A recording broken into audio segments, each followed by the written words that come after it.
A famous explorer once said that the extraordinary is in what we do, not who we are.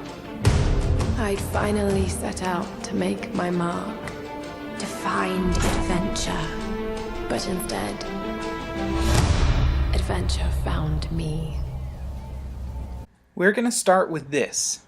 I do not like stressful games. That's a blanket statement that isn't always true, of course. There are some very stressful games that I happen to like quite a lot. But I like to monitor my own trends of liking stuff, which includes monitoring my trends of monitoring my trends, which, whoa, now there's a rabbit hole.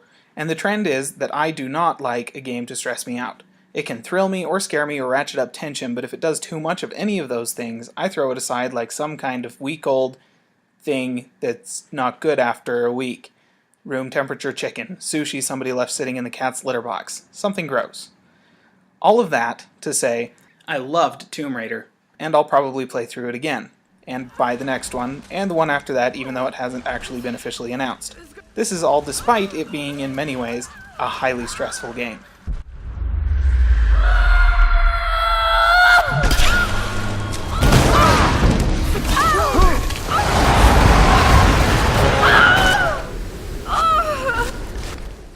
So let me talk about what I didn't like first.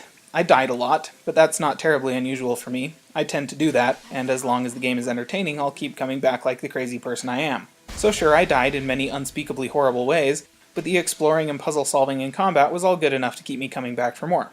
No, the thing I really hated about this game was the quick time events. Anytime a game tells me, mash E to do a thing, I always have to wonder why. You obviously have a specific, highly linear agenda game, and you're already basically running through a cutscene. Why not just show me what happens? Are you worried I'm going to doze off? Are you worried I'll somehow think less of you? Is mashing left and right repeatedly before hitting shift really going to improve my immersion while Lara is trying to break loose from some baddie's grip? Or is it just that some animator over at Crystal Dynamics came up with 360 individual death animations and you couldn't think of a good way to include them all?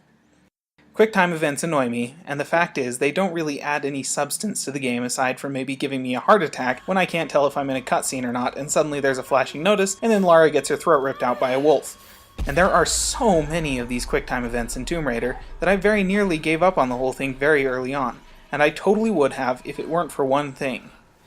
This game is a very well-told story, guys.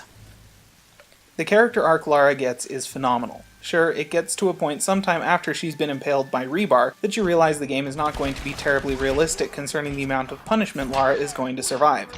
But the game puts her at the center of a ridiculous situation and then tells you a very human story about what happens to her there.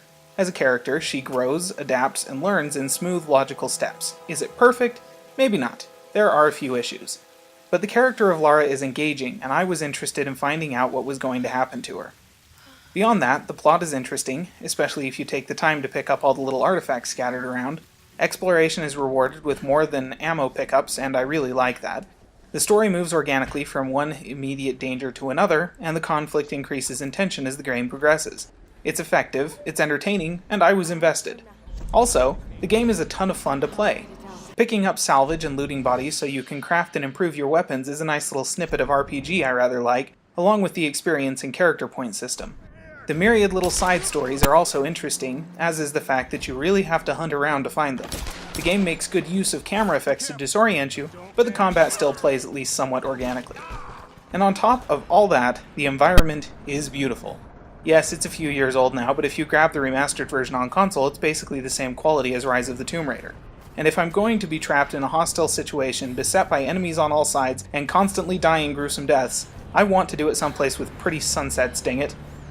So I can look past the QuickTime events. The game plays fantastically, has a great plot progression, and a likable, sympathetic main character that actually has a character arc.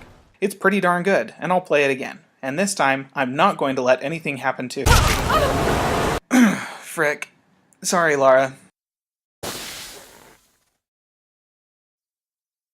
Hey, just so you know, if all you're doing is watching our videos, you're missing out on a ton of great written content. Follow the links in the description for all of that goodness, comment below with your most memorable death from Tomb Raider, and subscribe to catch all the gaming goodness still coming your way. And did you know that the like button has been linked to improved eyesight? Who knew? You can have a free click on us just below the video. You're welcome.